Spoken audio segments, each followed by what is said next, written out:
conseguem me ouvir?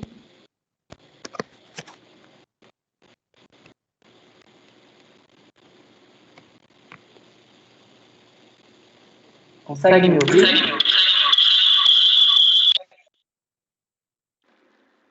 Sim, professor.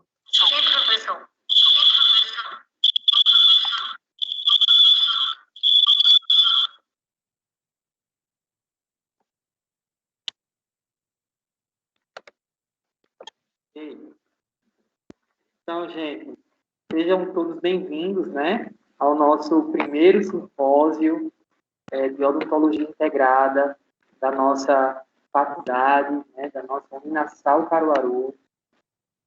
Nós ficamos muito felizes em saber da alegria, da disposição, né, dos nossos alunos de odontologia, né, em participar deste evento, que foi organizado com muito carinho, foi pensado com muito carinho para vocês, tá? E por vocês, ok? Então, esses eventos, simpósios, congressos, seminários, são muito importantes para o processo de ensino e aprendizagem, tá? De vocês. Então,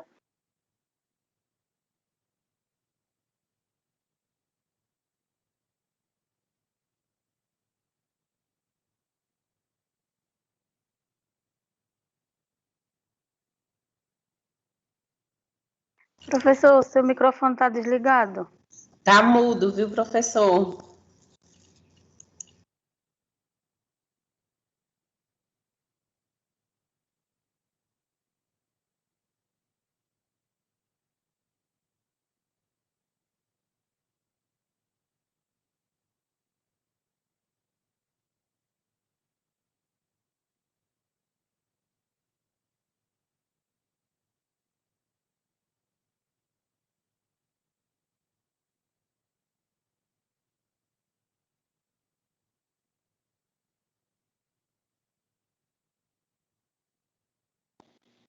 me ouvem? Me ouvem agora? Agora sim. Pronto. Então, como eu estava dizendo, esse evento, né, foi organizado, pensado com muito carinho para vocês, né, para vocês alunos e por vocês, né, pensando em vocês. Então, aproveitem, nós teremos palestrantes, né, maravilhosos nesses 2 dias, professores da nossa casa, da nossa instituição, que vocês já tiveram a oportunidade de conhecer, mas também aqueles que não conheceram terão a oportunidade de conhecer agora esses professores. E também teremos palestrantes de fora, né? Teremos a presença aqui do Dr. Bruno Cleró, de João Pessoa, um profissional primeira linha, né?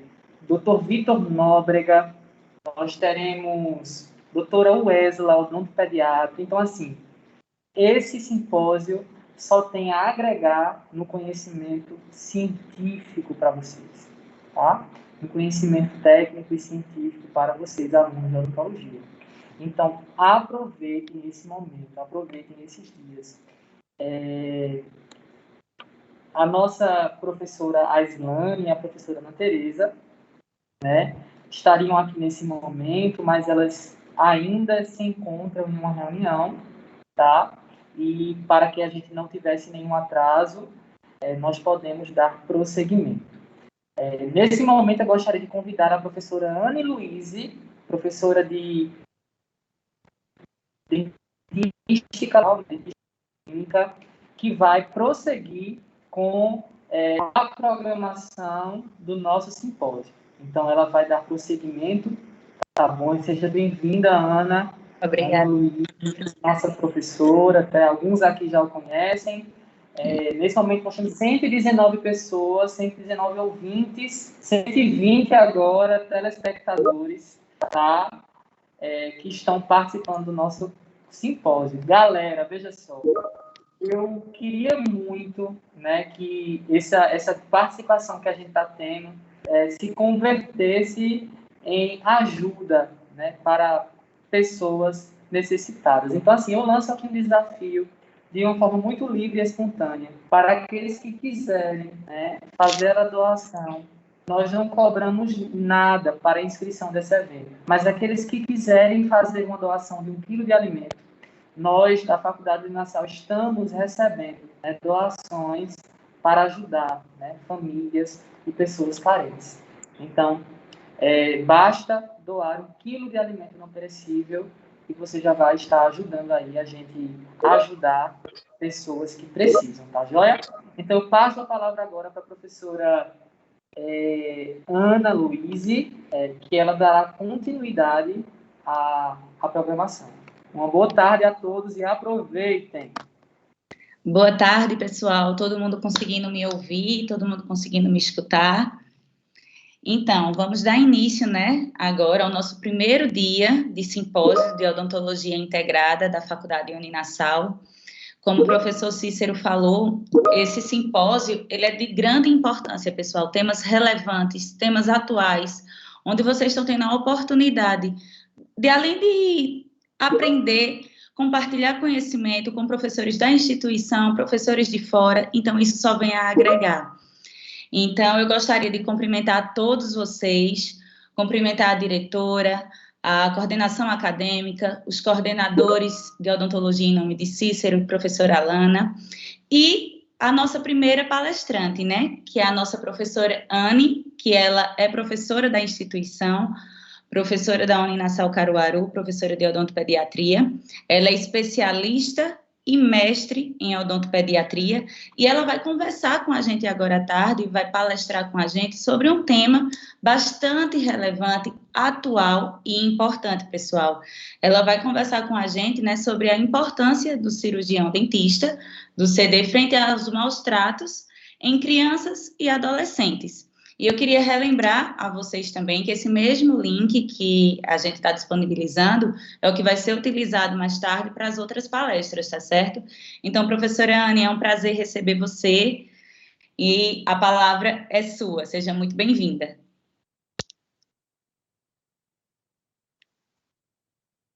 Professora, seu microfone eu acho que está no mudo. Estava mudo, sim. Ora. Olá, tudo bom, Ana? Boa tarde. Olha.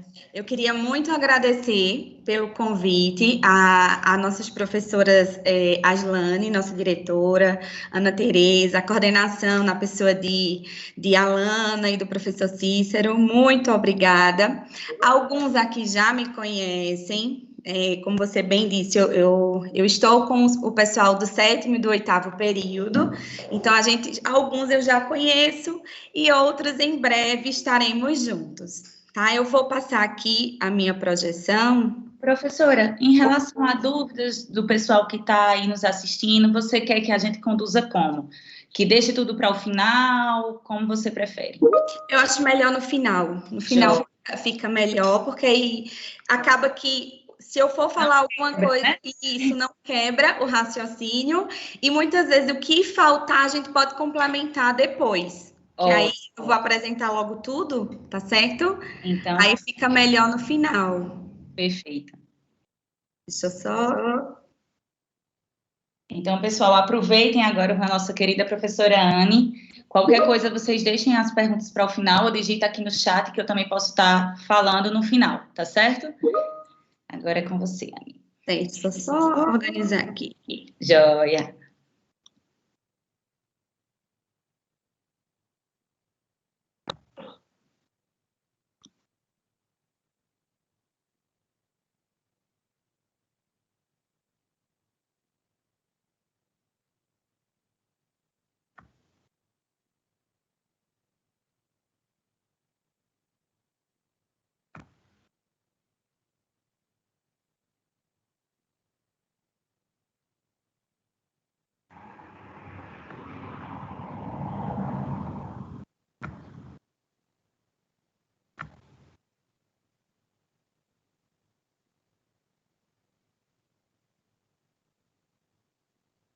Pronto, todo mundo está vendo direitinho?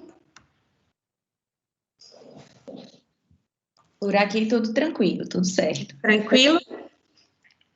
Bom, o tema que eu vou conversar, que eu vou trazer para vocês, é o papel do cirurgião dentista frente a maus tratos em crianças e adolescentes. É um tema bastante atual, é um tema que a gente está escutando muito nessas últimas semanas, alguns casos. Um caso mais especificamente se tornou bem notório, e ele é um caso, e são casos que está muito ao nosso alcance.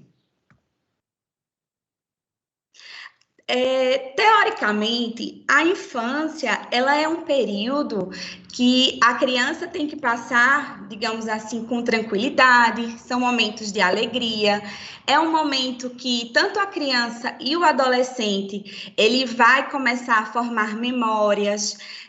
Normalmente é um período de grandes relacionamentos. Então, é uma fase que todos passam e que, na nossa mente, é uma fase tranquila, que não tem nenhum tipo de intercorrência, não tem nenhum tipo de problema. Justamente por ser criança, a gente pensa que elas não podem não ter nada assim que incomodem, porém, existem alguns casos que não é bem assim, tá? A gente sabe que o mais importante é a família estar perto. Contudo, nem sempre isso acontece. A gente sabe que existem vários ambientes familiares, vários contextos. Cada família tem uma convivência ali e nem sempre é perfeito. Porém, é dever da família, da sociedade e do Estado assegurar à criança e ao adolescente, com absoluta prioridade, o direito à vida, à saúde, à alimentação, à educação, ao lazer, à profissionalização, à cultura, à dignidade, ao respeito, à liberdade e à convivência familiar e comunitária. Tudo isso, ele está no nosso Estatuto da Criança e do Adolescente, no artigo 4, na Lei 8086 de 1990.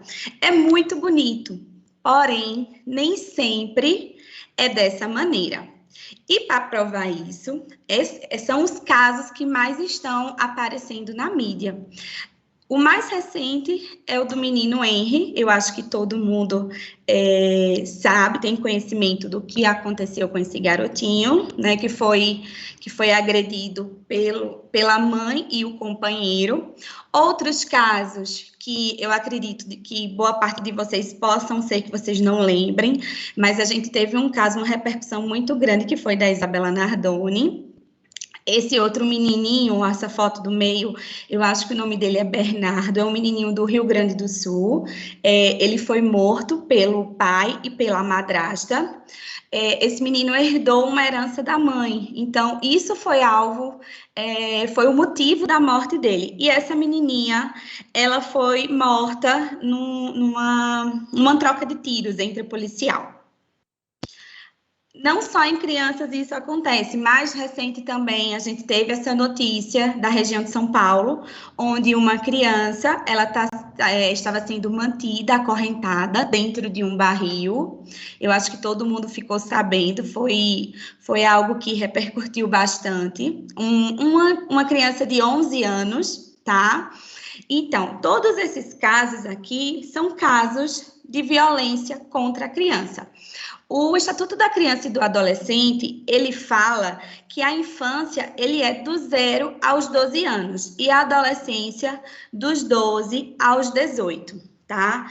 Então, qualquer tipo de violência a adolescentes até os 18 anos, a gente vai considerar como violência infantil. Eu trouxe alguns dados para vocês, para a gente poder se contextualizar, porque antes da gente falar da nossa atuação do cirurgião dentista, a gente tem que ter conhecimento de alguns dados que são bastante importantes. Entre 2010 e 2020, pelo menos mais de 103 mil crianças e adolescentes com idades até 19 anos, eles morreram no Brasil vítimas de agressão. Do total, cerca de 2.000 vítimas tinham menos de 4 anos, tá? Isso foi um levantamento da Sociedade Brasileira de Pediatria. E por que a gente observa que 2.000 vítimas são crianças de menos de 4 anos? Essas crianças, normalmente, elas não falam, então, aí, muitas vezes, esconde o perigo. Esses dados, a gente tem certeza que esses dados, ele está para menos, não é para mais, tá? Então, é muito mais do que 103.000 crianças, com certeza aí tem mais, mas são dados que são preocupantes. Aqui é um quadro que a gente pode analisar da violência contra criança e adolescentes. Se vocês observarem, em 2013, a gente tinha mais de 124.000 casos. Chegando em 2020, a gente observa que houve uma queda, tá? Mas essa queda, ela é explicada. Teve essa queda, lembrem que 2020 foi o período da pandemia. Então, muitas crianças, elas estavam em casa. E um dado importante que, para vocês poderem entender por que pode ter diminuído esse número, é porque grande parte das denúncias, elas acontecem dentro do ambiente escolar. Então, normalmente, quem faz esse tipo de denúncia de violência contra criança e adolescente são os professores, são os profissionais da área de educação. Então, como a gente está num período de pandemia e desde 2020 as crianças estão em casa, esse dado aí, ele com certeza, ele está para menos, mas ele está subnotificado. Em relação aos principais agressores, 59% é o pai ou a mãe, 6% o padrasto ou a madrasta, e os avós ou tios vão corresponder a 3%. Isso são dados do Ministério da Mulher, da Família, certo? São dados oficiais nacionais, tá? Os maus-tratos infantis, eles normalmente acontecem dentro de casa e não depende de uma classe socioeconômica, de um nível de instrução, da família ou religião e cultura. Isso é bem verdade, porque pode ocorrer tanto no ambiente onde aquela família não tem tantas condições, como pode ocorrer como no caso do menino Henry, que era uma família de classe alta. Tá? Então, a condição da família, ela não diz nada.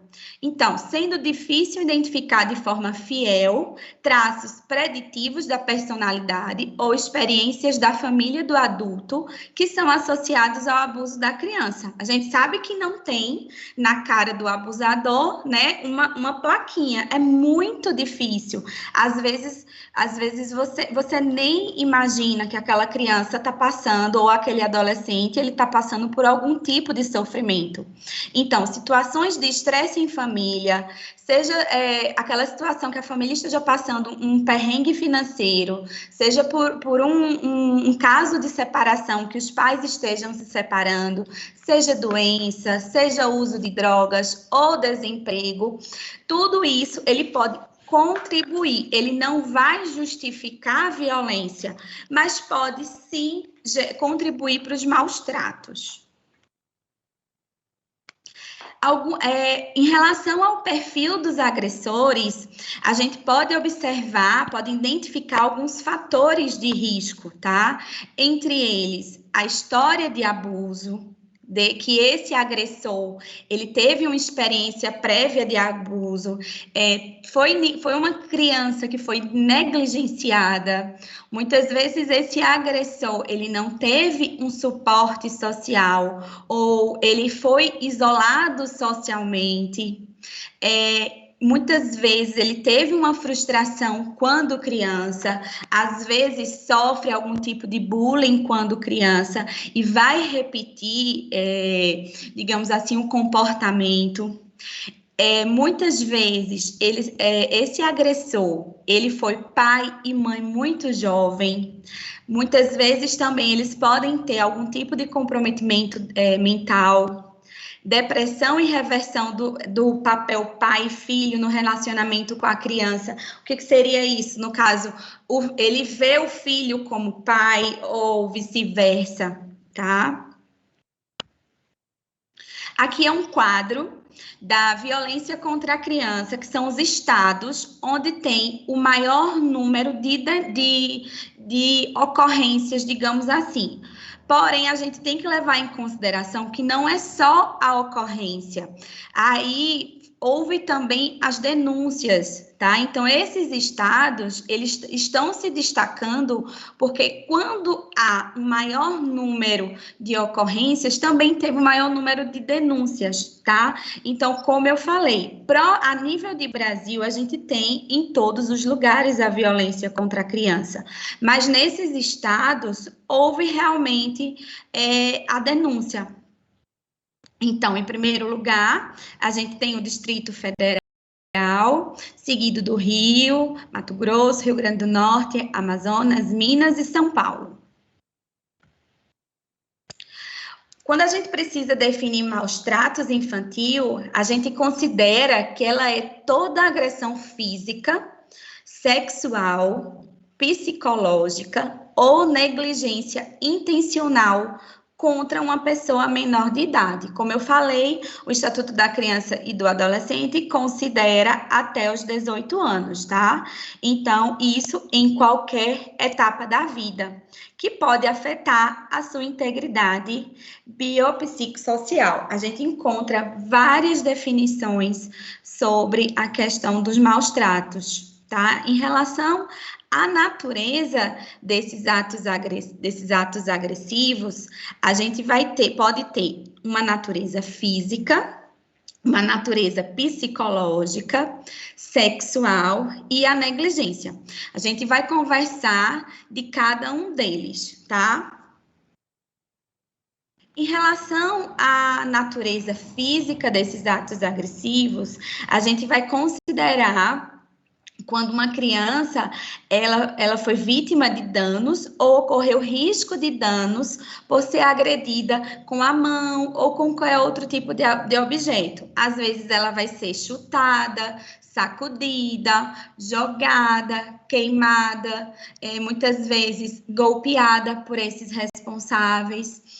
Falar sobre os atos agressivos, ele é um pouco chocante, porque como todos aqui são da área da saúde, eu vou mostrar algumas imagens que machucam, acaba que é um pouco agressivo, mas infelizmente é a realidade, tá? Além da natureza física, a gente tem a natureza psicológica. A gente sabe que muitas vezes uma palavra,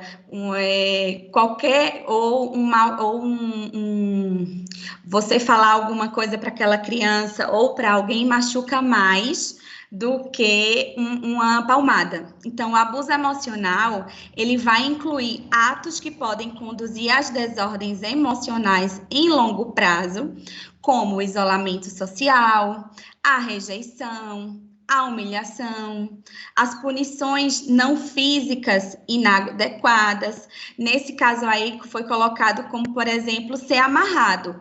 A gente também pode incluir aí aquele garotinho que foi mantido dentro de um barril, tá? Toda a questão do peso e da agressão psicológica que ele passou. Além disso, a gente também vai ter a natureza sexual, que é o abuso sexual, onde vai envolver qualquer tipo de exploração sexual, seja ela não consensual, não permitida, ou ela consensual junto à criança. Porque quando é menor de idade, a gente sabe que já qualifica como estupro. A negligência, ela vai ser o prejuízo ou risco como resultado de formas inadequadas de desnutrição, vestimenta, higiene e supervisão. A negligência, ela é o que a gente mais vê no nosso dia a dia, tá? É um dos casos que muitas vezes a gente nem considera ou muitas vezes nem investiga aquele maus tratos como ato de negligência em relação do pai para aquela criança.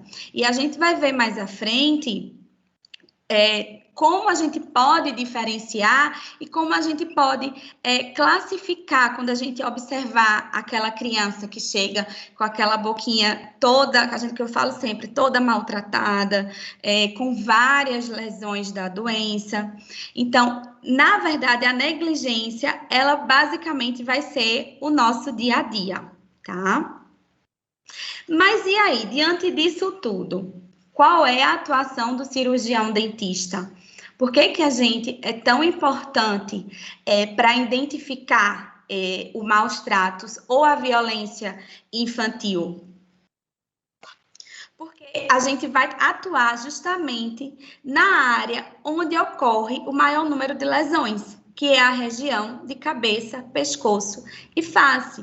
Então, os cirurgiões dentistas, eles podem desempenhar um papel importante para interromper essa cadeia de maus tratos, uma vez que 75% das lesões provocadas no abuso infantil, eles vão se concentrar justamente nessa área. Tá? Então, é muito importante quando aquela criança ou aquela adolescente, quando sentar na sua cadeira, você olhar além da boca, tá? Eu falo isso como odontopediatra, é comum, é conduta da gente, da especialidade, a gente sempre olhar a criança como um todo. Então, você vai olhar as mãos, você vai olhar os braços, você vai olhar os pés, tá? Você vai observar como é que aquela criança, ela vai chegar para você, tá? O jeito daquela criança andar. Então, cada detalhe que você observar dessa criança, ela vai ser importante, porque ela vai te guiar muitas vezes para uma situação de maus tratos. Porque não pensem que essa criança, ela vai falar para você que está sofrendo isso, tá? Ela pode te direcionar. Muitas vezes, quem leva essa criança para o profissional é justamente o agressor. Então, é muito importante a gente observar a relação dessa criança com o responsável, tá? Com aquela pessoa que está levando. Então, são detalhes que são extremamente importantes na hora de identificar um possível agressor. Muitos profissionais, eles não têm o hábito de denunciar ou registrar os casos suspeitos de agressão infantil. E tem algumas razões, tá? Muitas razões, entre elas, a gente pode citar a falta de confiança no seu diagnóstico de maus tratos. Você vai observar que tem algum tipo de alteração, que aquela criança tem alguma lesão ou alguma laceração na face, que por acaso você pode até suspeitar, mas você vai pensar, nossa, será que é? Não, não é possível. Tá?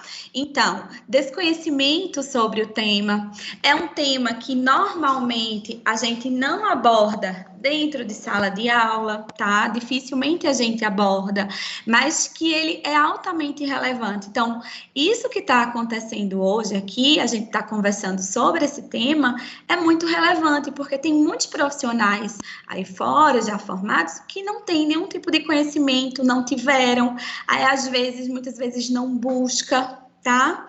Então, medo de tratar com os pais ou de se envolver. Às vezes você vai olhar ali o caso e vai dizer, aquilo ali é da família, não vou nem me envolver, não quero nem saber.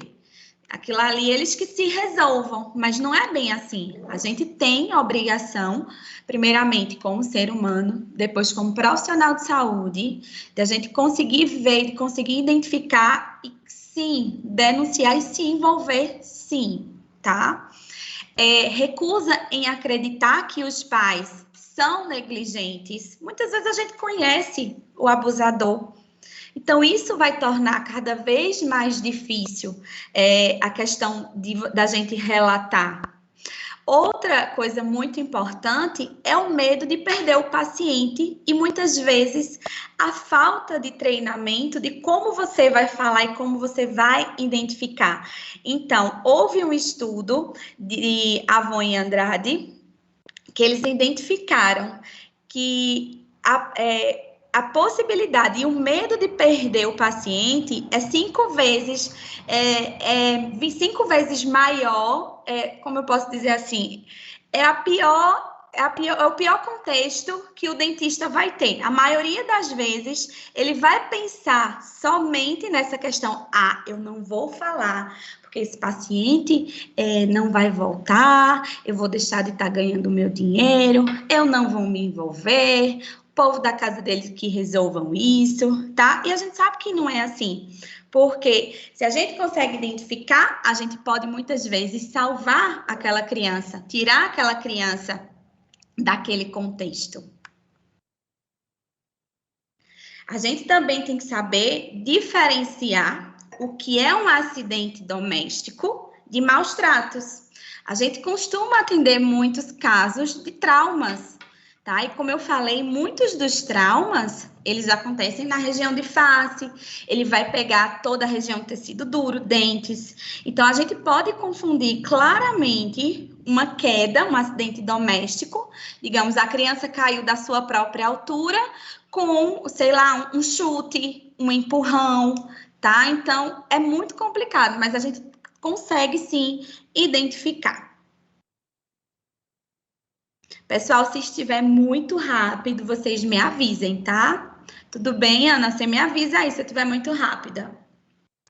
Então, vamos observar as lesões dos maus tratos, tá? Levando em consideração que são lesões de abuso físico, abuso sexual e a negligência odontológica.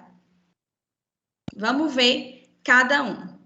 Em relação ao abuso físico, a gente pode ter os traumas dos tecidos duros e moles, as queimaduras, lacerações e fraturas, marcas de mordida, hematomas em vários estágios de cura, tá? Então, vamos lá. Aqui, a gente observa uma criança com trauma dos tecidos duros e moles. Observem o rostinho dessa criança. Vamos pensar aí que essa bebê deve ter uns 2 anos de idade. Observem as marcas na face da criança, tá? Não é a mesma criança. Essa imagem que tem os dentes é outra criança, mas é em caso. Observem a questão do tecido duro, observem os dentes, observem a fratura a nível ósseo, tá?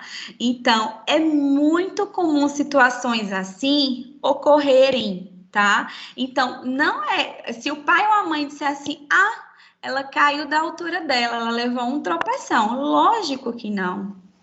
Um trauma desse, um hematoma desse jeito aí, é impossível uma criança cair da altura dela ou levar um escorregão e aparecer esse tipo de lesão no rosto, tá? Então, é você realmente analisar o que aquele responsável, o que aquela pessoa tá te falando e você comparar com o que você tá encontrando clinicamente. Então, não bate, certo? Chega a ser, você desconfia logo, não tem como. Então, é realmente a gente ficar atento, observar também os olhares. A criança, quando ela é muito pequenininha, quando ela tem menos de 4 anos, ela não vai falar, pessoal. Mas muitas vezes ela vai te identificar, seja com um olhar, ela vai olhar diferente para aquela pessoa que agrediu. Ela não vai querer, digamos assim, ficar perto dela, vai ter uma certa aversão, vai ter medo de voltar. Se for em casa, ela provavelmente não vai querer ficar em casa. Tá? Então, são aspectos que a gente tem que estar com, eu falo sempre que a gente tem que estar com os olhos sensíveis para esse tipo de situação. Queimaduras, lacerações e fraturas. Essa primeira foto dessa mãozinha aí, vocês observem que isso aí é bituca de cigarro. Ele pega ali e observem, pessoal. Aqui, laceração, aqui, eu não lembro aqui, acho que foi facão, tá? E queimadura também, um pouquinho maior, esse aqui é um pouquinho, eu acredito que essa criança deve ter por volta dos seus 8 anos, essa primeira foto. Essa segunda foto já é diferente. Quando a gente observa um caso desse, já é o caso extremo, tá? Isso aí, quando chega, a gente não vai observar esse absurdo quando chegar no consultório, mas a gente vai observar pequenos detalhes, mas para vocês observarem até que nível se chega, até que nível de maldade, tá? Nos 2 casos aí, foi a mãe, tá? Que fez isso. Aqui é um bebezinho, as marcas de mordida, observem no corpinho da criança. Tem uma diferença, aí a pessoa pode até dizer assim, isso aí foi o cachorro. Foi o cachorro que mordeu, não foi ninguém, não. Tem uma diferença entre uma mordida animal e uma mordida do ser humano. Uma mordida animal, a perfuração da mordida, ela vai ser muito mais profunda, tá? Então, quem trabalha muito com essa parte, principalmente quem trabalha com odonto legal, consegue, vocês sabem que tem meios para a gente identificar, tá? Então, isso aí também, eu acho que foi a mãe tinha 17 anos, então, é uma mãe que teve filho muito cedo, mal saiu da adolescência e já se vê com a responsabilidade de uma criança, e observem o que acontece, tá? São imagens um pouco fortes. Aqui a gente tem hematomas em vários estágios de cura, certo? Então, a gente observa que são hematomas que foram feitos, digamos assim, em vários momentos. Então, vai melhorando, muitas vezes aí leva outra pancada. Aqui no final, a gente tem um bebezinho de poucos meses, que também sofreu aqui. Observem os hematomas. São imagens, infelizmente, bem fortes. Em relação ao abuso na região orofacial, que é a nossa área de atuação, a gente vai conseguir observar principalmente hematomas, lacerações, cicatrizes de trauma, isso próximo aos lábios. Muitas vezes é algum tipo de alimento que é ofertado à força para aquela criança. Às vezes é cigarro. A gente observa também equimose, pode ter algum tipo de arranhão, tá? Cicatrizes nas comissuras. Então, tudo isso a gente consegue observar que teve Alguém quer falar? A gente observa que teve algum tipo de maus tratos ali. Observem nessa foto que é um bebezinho, tá? Às vezes até uma babá. Casos de babá é o que a gente mais sabe, tá? Existem casos de abuso mesmo, que dava a mamadeira mais quente, que dava o alimento mais quente, não provava e coloca a força. Então, a gente sempre vai ter conhecimento de alguém muito próximo que ocorreu isso. É muito comum a gente conhecer alguém, trabalhou uma babá na casa de fulano tal, que estava maltratando o bebê, estava oferecendo a criança a alimentação com uma temperatura muito acima, quase que queima a boca do menino. Enfim, são coisas que fazem, sim, parte do nosso dia a dia. Aqui outro Outra foto, outra imagem na região de boca, observem aqui queimadura. A gente observa também, quando a gente vai observar a parte interna, que vai ter laceração no freio labial. A gente também vai observar que muitas vezes as bridas vai ter rompimento, queimadura na região de gengiva, de língua, de palato, de assoalho da boca. E como eu falei, muitas vezes causadas pelos alimentos, muitas vezes utensílios, uma colher vai ofertar uma sopa mais quente e não observa essa temperatura. Esse caso aqui foi um caso, vamos colocar um caso extremo. Observem como o lábio a boca ela tá toda deformada, o lábio, tá? Então, é uma situação bem complicada e chocante. Quem trabalha diretamente com esses casos. E a gente vai ter os traumas, tá? Como eu falei, a gente tem que saber diferenciar o que é um acidente doméstico de um acidente que você observa claramente que teve muito sangramento, que cortou mucosa, que cortou lábio, que cortou língua.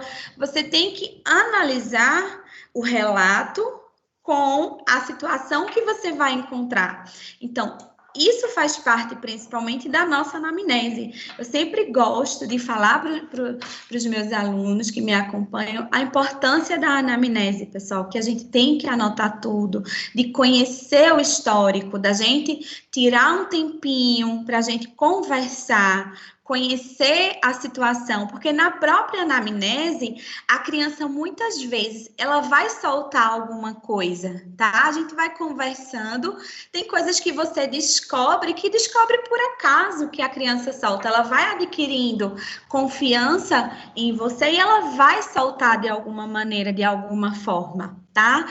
Então, a gente observa na região do tecido duro os dentes, onde a gente vai encontrar dentes fraturados, deslocados, dentes com mobilidade, muitas vezes esses dentes, eles são avulsionados, vão estar lá raízes residuais múltiplas, sem ter uma história plausível para esclarecer esses ferimentos. Então, a gente tem que desconfiar e já ficar em alerta para a gente poder fazer a denúncia.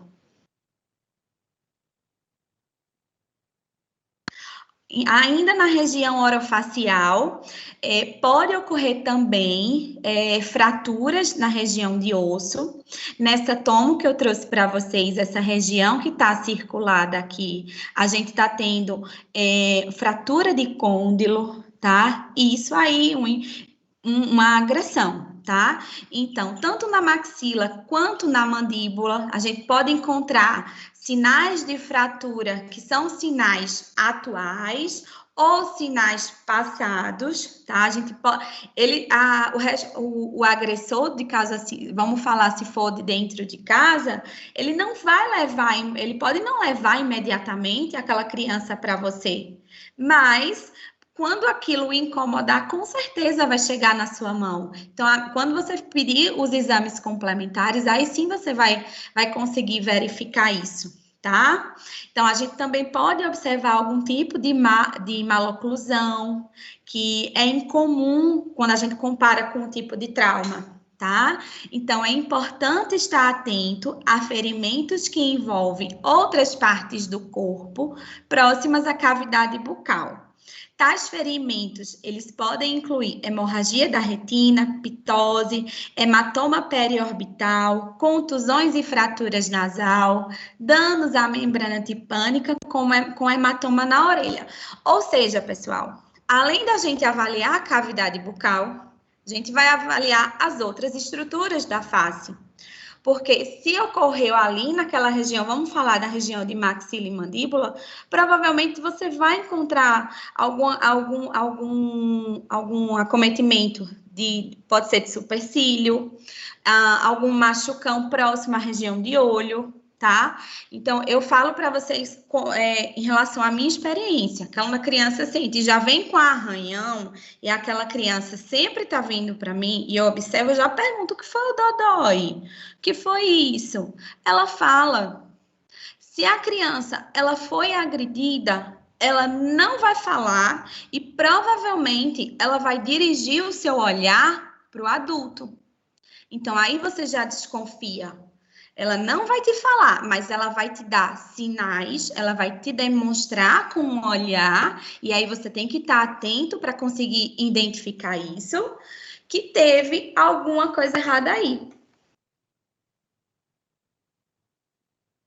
Em relação ao abuso sexual.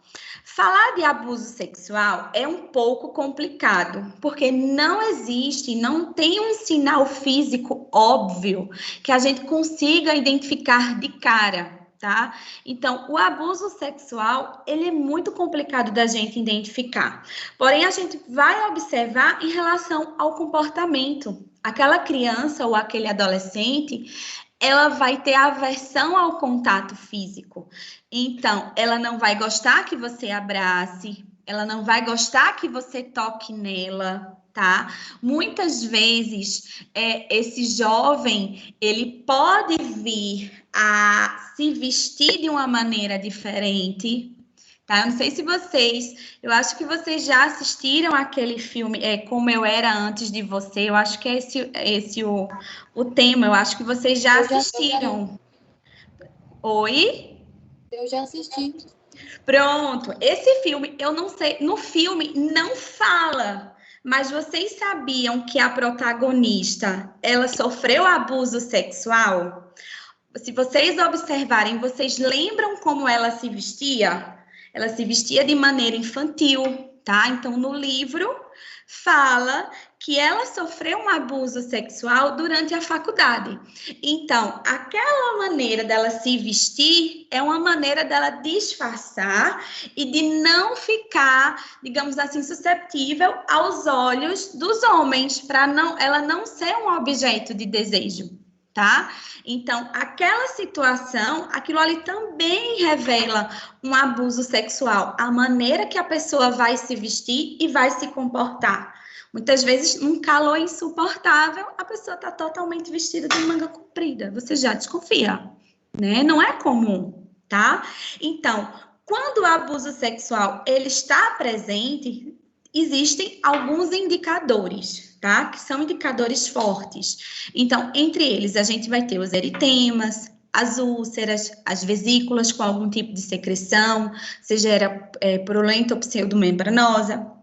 A gente vai ter lesões condylomatosas nos lábios, língua, palato, face ou faringe.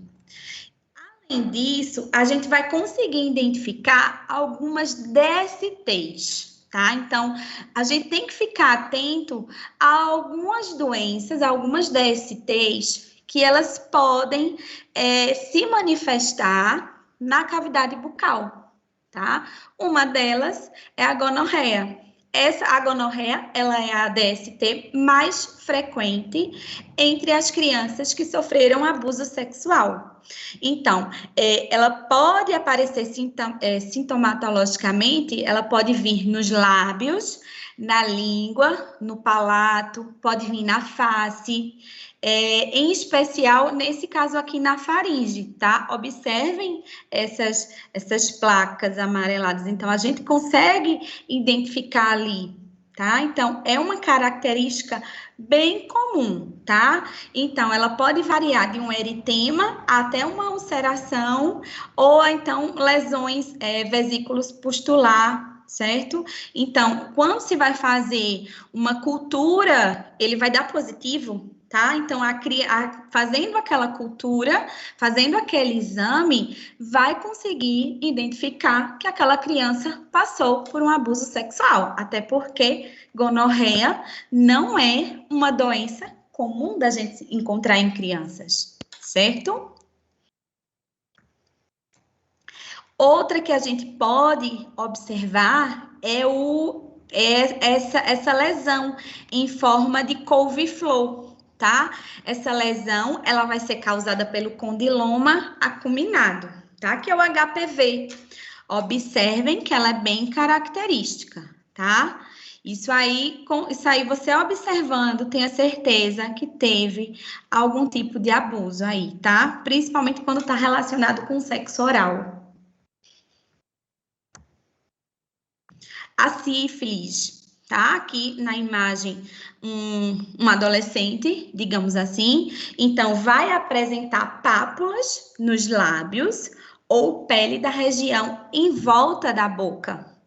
Porém, a gente não vai observar, e não é tão comum a gente encontrar em criança, tá? Não é tão comum. Um teste positivo aí para o palidotreponema, a gente vai conseguir identificar que houve, sim, o abuso sexual, tá? Outra alteração que a gente vai observar é o eritema e as petequias, principalmente quando presentes na junção entre o palato... A senhora pode voltar o slide? Posso. Pronto, aqui é um jovem. Vamos dizer que é deve ter seus 18, 19. Começou a fazer a barba aqui há pouco tempo, tá? Aqui a outra alteração, o eritema, esse avermelhado e as petequias, principalmente na junção de palato duro e mole. A gente também vai observar em soalho de boca, tá? Então, esse tipo de lesão, esse tipo de sinal que a gente observa, ela vai ser muito comum no sexo oral forçado, tá? Então, quando se existe a suspeita, a gente tem que investigar, pessoal. É realmente observar e não deixar passar. Vamos falar da negligência odontológica. A negligência odontológica, ela pode ser definida como uma falha do pai ou do responsável em procurar o tratamento. Um determinado tratamento. No caso aí, a gente está observando a cárie, tá? Então, quando não tem uma procura, digamos assim, por uma cárie não tratada, ou algum tipo de infecção bucal, pode ser uma doença periodontal também, tá? E principalmente quando está associado à dor.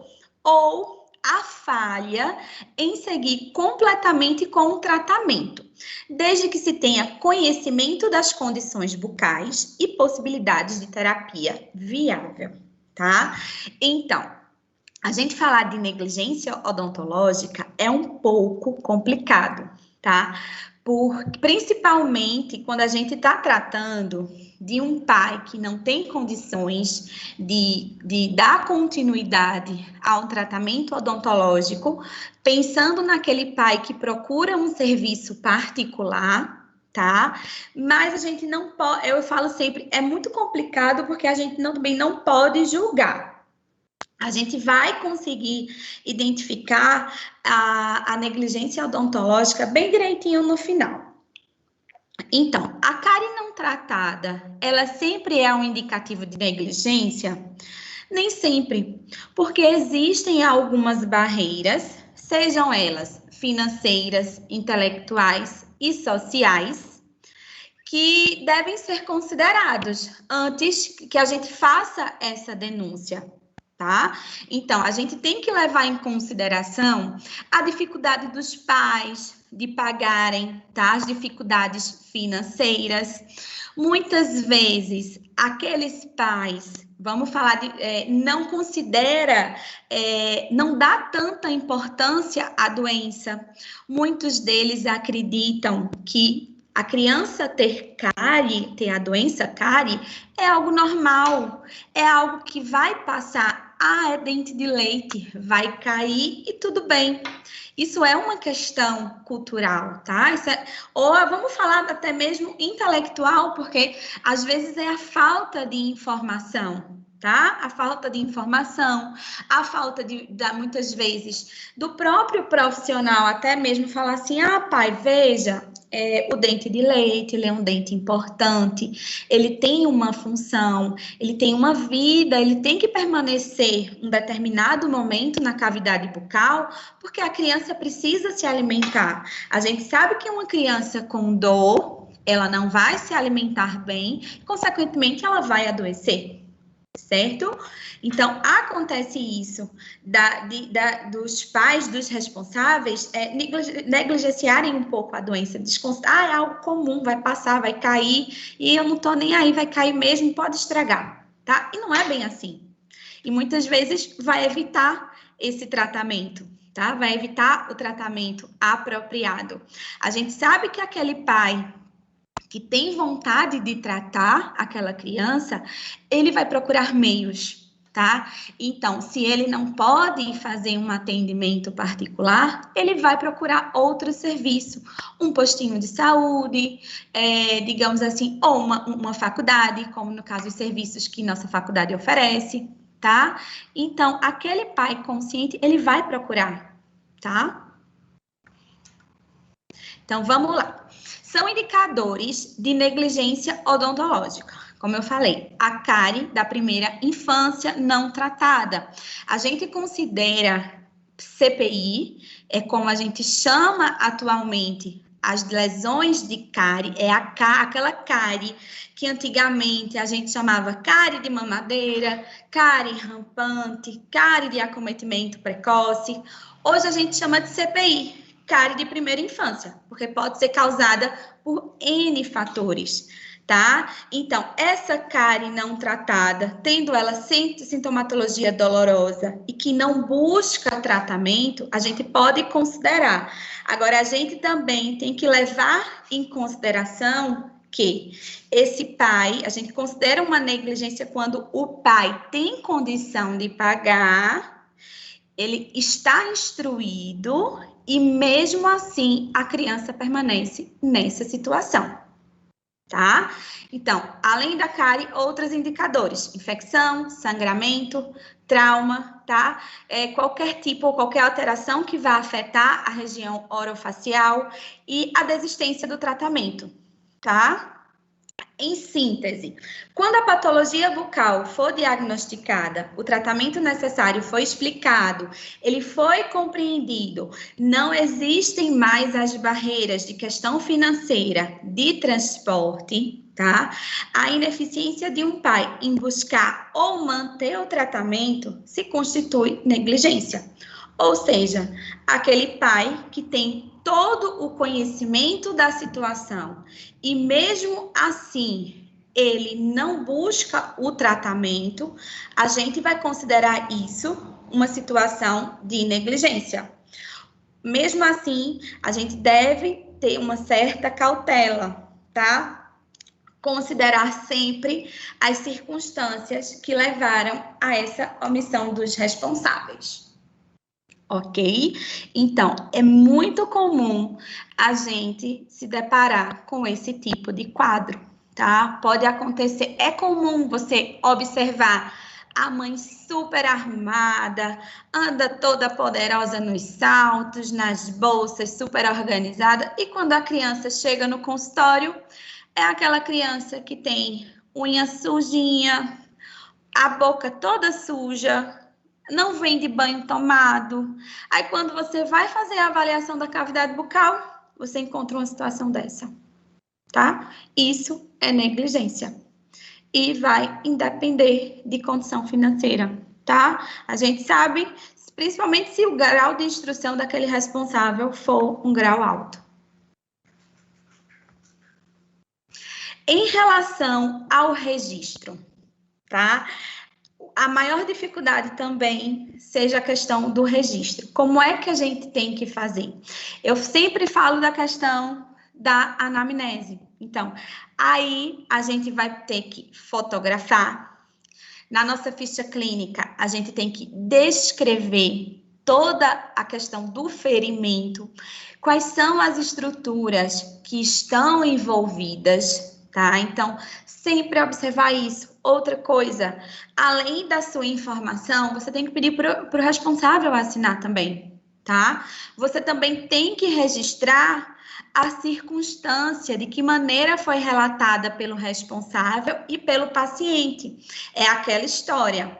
Você está vendo que a lesão, ela está mais grave do que o paciente, que o responsável está relatando. Então, isso também tem que ser registrado, tá? Então, todas as informações, elas devem ser anexadas ao prontuário odontológico, incluindo o aspecto sobre a posição, a aparência, a severidade, distribuição dos ferimentos, tá? Então, observar algum tipo desse casos como esse é realmente fotografar, tá?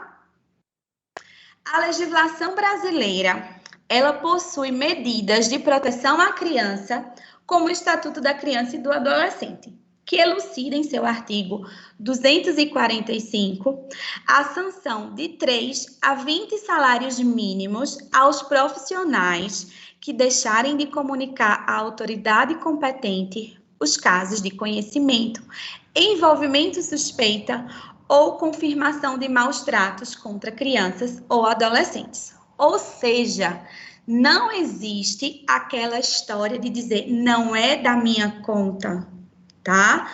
Surgiu alguma criança ou alguma adolescente com algum sinal de violência, a gente tem que denunciar, tá?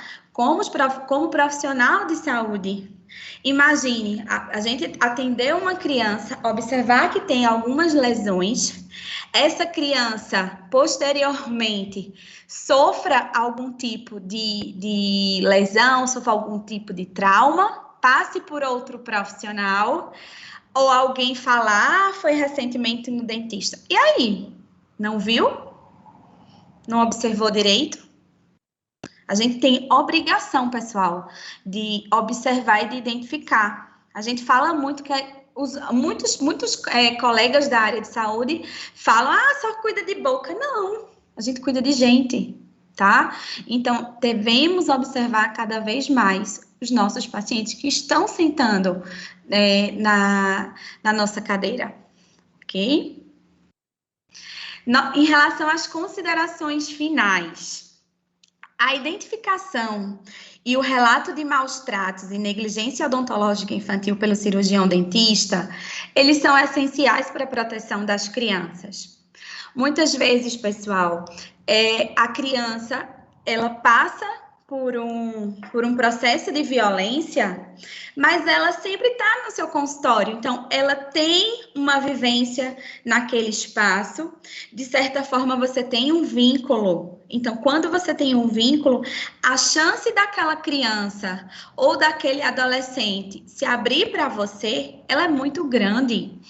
Muitas vezes ela não vai falar na presença do responsável, mas quando a gente pede, paiinho, mãinha, fulaninho, espera ali um pouquinho, deixa ele entrar sozinho. E se você tiver essa sensibilidade e observar que aquela criança ou aquele adolescente não está bem, ele vai te mostrar de alguma forma. Crianças muito pequenas, como eu falei, eles não vão se abrir, tá? Mas existem outras maneiras, ou até mesmo a criança, quando passa por algum processo assim, eles mostram muito nos desenhos. Às vezes ele tá lá na tua recepção, tem papel e lápis para eles pintarem, eles vão retratar alguma coisa naquele desenho, tá? Às vezes deixa para lá, mas aí se você observar isso também já é um sinal, ok? É necessária uma maior atuação do cirurgião dentista através do diagnóstico, registro e denúncia dos casos suspeitos aos órgãos de proteção à criança, que seria o Conselho Tutelar, é o que a gente tem de órgão mais próximo, nosso órgão municipal, tá? Às vezes, pessoal, teve o caso do menininho de Campinas, que foi encontrado, ficou vários dias dentro do barril.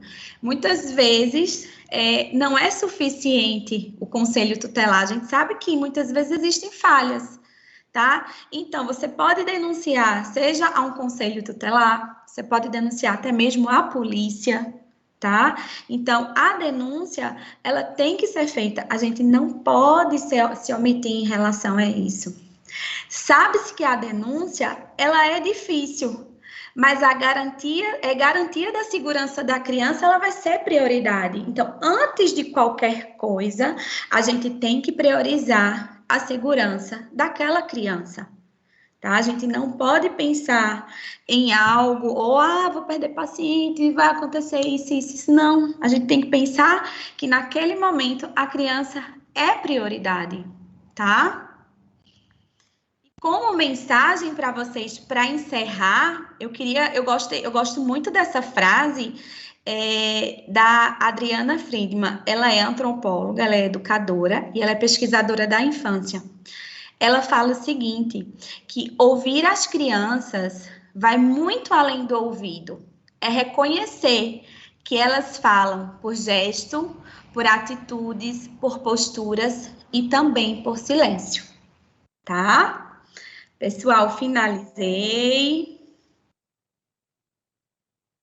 Alguma Professora, uma dúvida? perguntinha. Oi. A senhora já fez alguma denúncia em algum caso que apareceu no seu consultório?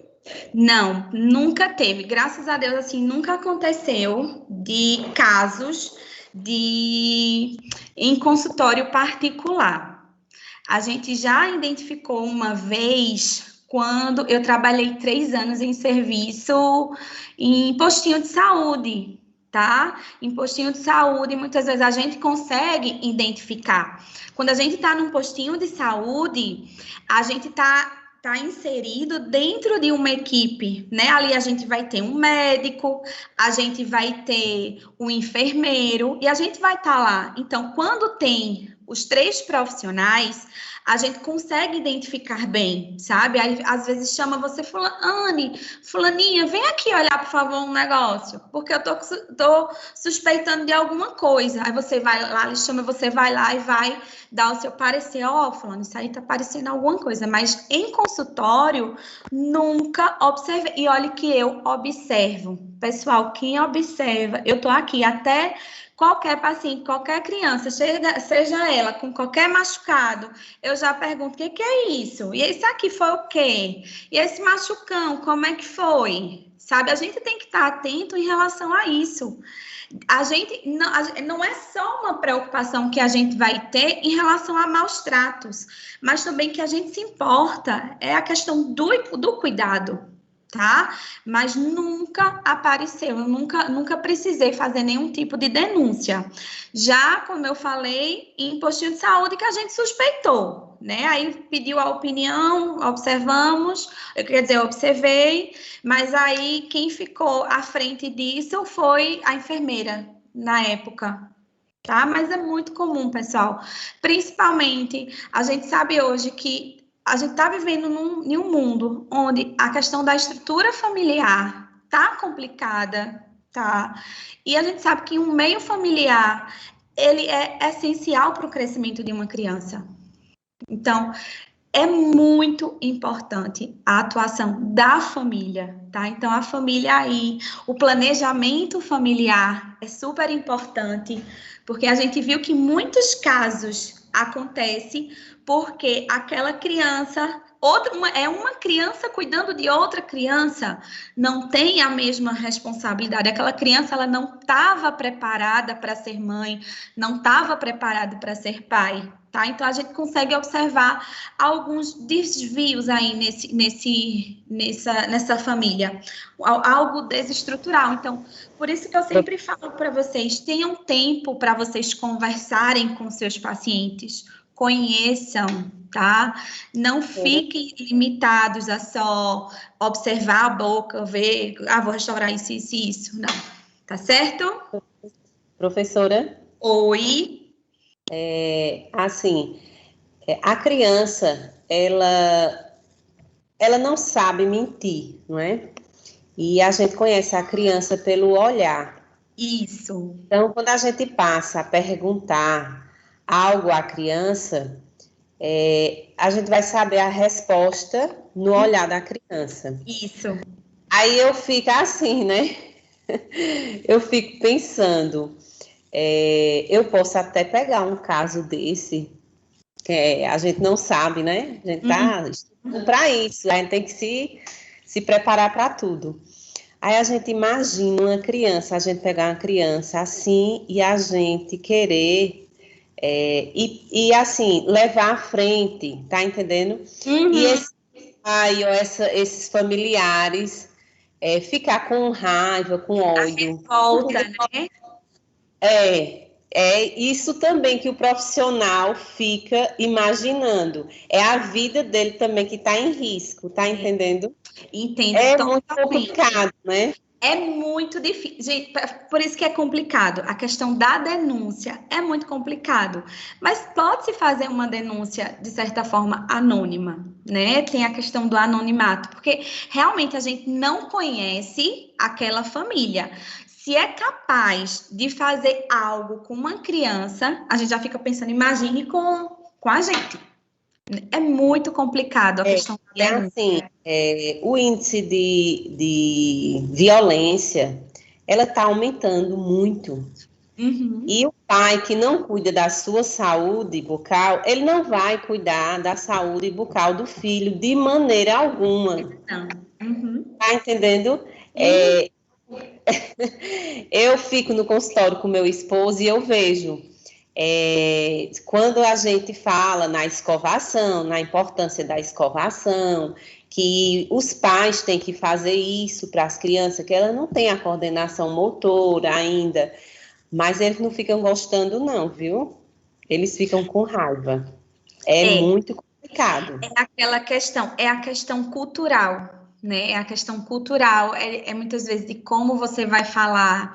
Às vezes a gente sente, né? Quando a gente tá falando alguma coisa e aquele pai não tá dando importância. Você tá falando, ele entra por um ouvido, sai pelo outro. Ele não tá nem aí, né? Isso é bem complicado.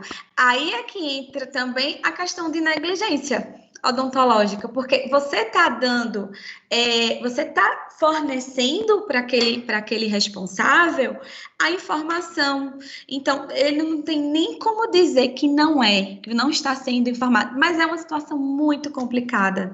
A gente falar realmente de maus tratos, falar de trauma, é muito, muito, muito complicado. É muito difícil, né? Porque a gente não conhece o outro. A gente sente a empatia pelo que aquela criança ela está passando, mas a gente não sabe o que pode acarretar para a gente, até porque a gente também tem uma família, não é verdade? É verdade, professora. E assim, esse período de escola parada, né, eu acho que aumenta mais. Eu acredito. Porque eu não sei em todas, mas assim, tem escolas aqui na minha cidade que eles fazem o uso da higiene bucal, bota eles em trenzinho para fazer a escovação, tá entendendo? Uhum. Mas esse tempo todo eles parados, eu digo assim, nas escolas de rede municipal mesmo, né? Que aqui na minha cidade não voltou. Aí quer dizer, como é que tá essas crianças, né? Aí Como é veja, que estão, a né? questão é toda essa. O que é que está acontecendo? A gente sabe que existe uma subnotificação, porque a maioria das denúncias são as professoras que fazem essa denúncia, sabe? Professor, você sempre está em contato com a criança, você sempre está vendo, e o grande problema da pandemia é que está causando isso. As crianças, elas estão sofrendo mais, além do sofrimento, eu não falo nem do sofrimento, desse sofrimento de maus tratos, mas a situação em si está gerando isso. Agora, imagine um pai desempregado, uma mãe estressada, com 4, 5 filhos dentro de casa, é algo que realmente pode acontecer.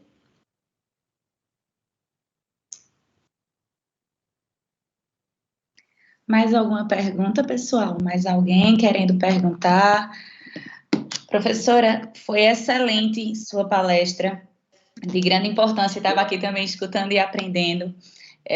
Como você falou aí, o paciente, ele não é só dente, né? Quando ele senta na nossa cadeira, a gente não vai avaliar apenas o dente, apenas a boca. É o paciente por completo, ele é um todo, ele é a pessoa que está sobre nossa responsabilidade.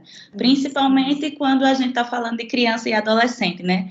Que são ser bastante vulnerável, que está ali com a inocência que a gente tem, né? Violência a gente tem até contra a mulher. A gente tem Pois a é. violência contra a mulher. Então, a gente consegue também no consultório identificar qualquer tipo de maus tratos, seja ele num adulto, seja ele numa criança, seja ele numa adolescente. Eu tive uma experiência, gente, foi algo que eu digo que eu fiquei um pouco traumatizada. Porque eu tinha do meu lado uma pessoa que estava sofrendo violência doméstica e eu sempre perguntava, fulana, o que foi isso?